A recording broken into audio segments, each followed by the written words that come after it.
एक बार किसी देश का राजा अपनी प्रजा का हालचाल पूछने के लिए गांव में घूम रहा था। घूमते घूमते उसके कुर्ते के सोने के बटन की झालर टूट गई। उसने अपने मंत्री से पूछा कि इस गांव में कौन सा सोनार है जो मेरे कुर्ते में नया बटन बना सके। उस गांव में सिर्फ एक ही सोनार था जो हर तरह के गहने बनाता था। उसको राजा के सामने ले जाया गया। राजा ने कहा कि तुम मेरे कुर्ते का बटन बना सकते हो। सुनार ने कहा, हुजूर, यह कोई मुश्किल काम थोड़ी ही है। उसने कुर्ते का दूसरा बटन देखकर नया बटन बना दिया और राजा के कुर्ते में फिट कर दिया। राजा ने खुश होकर सोनार से पूछा कि कितने पैसे दूं। सोनार ने कहा, महाराज, रहने दो, छोटा सा काम था। उसने मन में सोचा कि सोना राजा का था, उसने तो सिर्फ मजदूरी की है और राजा से क्या मजदूरी लेनी है।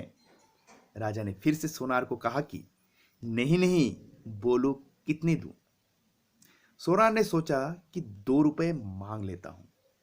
फिर मन में विचार आया कि कहीं राजा ये ना सोच ले कि एक बटन बनाने का मेरे से 2 रुपए ले रहा है, तो गांव वालों से कितना लेता होगा। कोई सजा ना दे दे, क्योंकि उस जमाने में 2 रुपए की कीमत बहुत होती थी। सोनार ने सोच विचार कर राजा से कहा कि महाराज, जो भी आपकी इच्छा हो दे दे। अब राजा तो राजा था, उसको अपने हिसाब से देना था, कहीं देने में उसकी इज्जत खराब ना हो जाए। और उसने अपने मंत्री को कहा कि इस सोनार को 2 गांव दे दो, ये हमारा हुक्म है। यहां सोनी जी सिर्फ 2 रुपए की मांग का सोच रहे थे, मगर राजा ने उसको 2 गांव दे दिए। इसी तरह जब हम प्रभु पर सब कुछ छोड़ते हैं तो वह अपने हिसाब से देता है, और मांगते हैं तो सिर्फ हम मांगने में ही कमी कर जाते हैं। देने वाला को पता ही नहीं क्या दान चाहता है, लेकिन हम अपनी हैसियत से बड़े तुच्छ वस्तु मांग लेते हैं।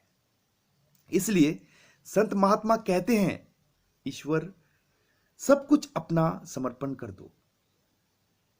ईश्वर को सब कुछ अपना समर्पण कर दो, उनसे कभी कुछ मत मांगो।